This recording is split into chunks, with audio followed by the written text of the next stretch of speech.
All right, first test we're going to talk about echocardiogram. That's what you're seeing right here in the screen.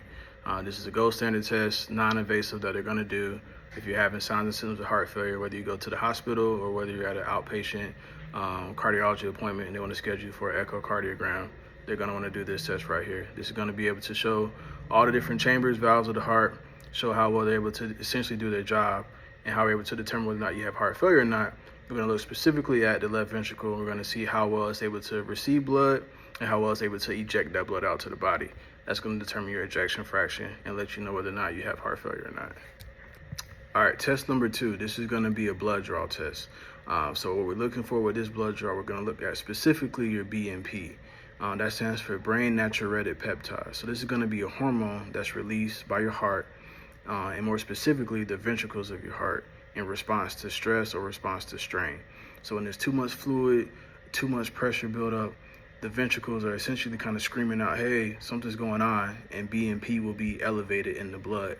So normal BNP ranges is 100 picograms per milliliters or less. So just remember 100 or less will be normal BNP levels in the blood. Anything over 400 is considered extremely high BNP in the blood. So that hormone is really high, signaling there's something going on, and more than likely heart failure exacerbation is going on. And just for context, this individual right here who had an echocardiogram done, so you can see the different chambers and valves, this echo right here is showing 5 to 10% ejection fraction. So really severe ejection fraction, really severe heart failure. Their BNP was 22,000. So normal BNP, like I said, is 100 or less. Extremely high is 400 or more. This individual was at 22,000. So you can see heart failure based on BNP, heart failure based on echocardiogram, severe heart failure case.